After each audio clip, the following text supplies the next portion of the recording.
تاجر کی نگاہ اور ہے، عاشق کی نگاہ اور ہوتی ہے۔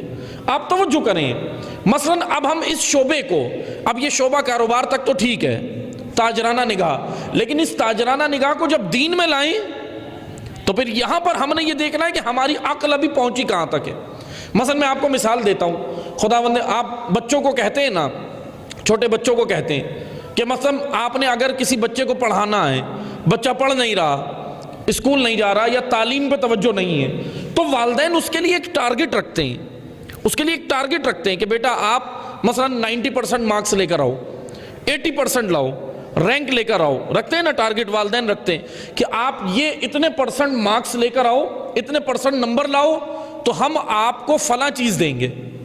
مثلا کوئی بھی اس کو لالچ دیتے ہیں، مثلا تعلیم کے لیے لالچ دی جاتی ہے نا، اب یہ لالچ بری تو نہیں ہے، مثبت ہے، وہ لالچ جو منفی ہو وہ بری ہوتی ہے، مثبت تو بری نہیں ہے۔ مثلا آپ کہتے ہیں کہ بیٹا آپ یہ کام کرو، یہ کام کرو، آپ کو فلاں چیز دیں گے، نئی موٹر بائک لے کے دیں گے، سائیکل لے کر دیں گے، فلاں چیز دیں گے، والدین کہتے ہیں نا۔ اب بچہ اس کی نگاہ، اب وہ اس کا ہدف ہو جاتا ہے میں مارکس لے لوں، اب وہ مارکس لینے کے لیے کوشش تو کرتا ہے، وہ پوزیشن لینے کے لیے امتحانات میں کوشش تو کرتا ہے، لیکن اب کوئی بچے سے پوچھے کہ آپ یہ سب کیوں کر رہے ہو، وہ کہتا ہے سائیکل کے لیے۔ ایسا ہی ہے نا، وہ بچے سے پوچھیں کیا کہتا ہے، سائیکل کے لیے، موٹر سائیکل کے لیے۔ اس کی نگاہ میں فائدہ ہے، لیکن اب اس بچے کے والد سے پوچھیں آپ اس کو یہ کام کیوں کرا رہے ہیں، وہ کہتے ہیں تاکہ تعلیم حاصل کر کے بہترین انسان بنے۔ اب باپ کی نگاہ میں مقصد کچھ اور ہے، بچے کی نگاہ میں کچھ اور ہے۔ عزیزان محترم، یہ مثال تھی، اب آئیں اصل مطلب کی طرف۔ خدا نے جب دین نازل کیا تو انسانی عقول اتنی عاشقانہ نہیں تھی، انسانی عقول بالغ نہیں تھی، پروان نہیں چڑھی تھی، بے شعور تھے۔ اب خدا نے دین نازل کیا کہ نماز پڑھو یہ ملے گا، روزہ رکھو یہ ملے گا، حج کرو یہ ثواب، یہ نعمت، یہ حور، یہ فلاں چیز۔ اب جب انسان سے پوچھا گیا کہ یہ عبادت کیوں کر رہا ہے تو کہتا ہے جنت کے لیے۔ انسان سے پوچھو عبادت کیوں کر رہا ہے، کہتا ہے حوروں کے لیے، نعمتوں کے لیے، فلاں فوائد کے لیے۔ لیکن جب رب سے پوچھا جائے عبادت کیوں کرائی جا رہی ہے تو وہاں سے جواب نہیں آتا جنت کے لیے، وہاں سے جواب آتا ہے اس عبادت میں انسان کی بقا اور حیات موجود ہے۔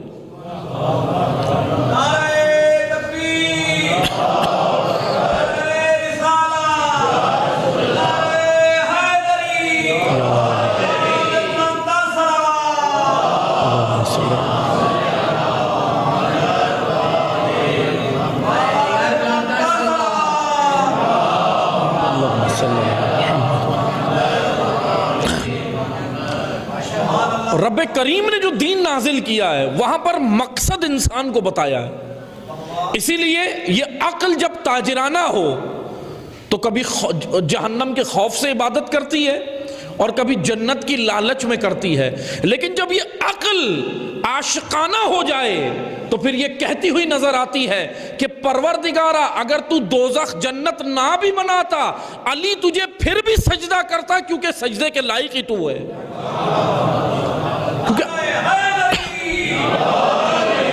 کیونکہ اب یہ عقل عاشقانہ ہو گئی ہے، یہ عقل تاجرانہ نہیں ہے۔ اب یہ عقل نقصان اور نفع نہیں دیکھ رہی بلکہ خالق دیکھ رہی ہے، بلکہ معبود دیکھ رہی ہے۔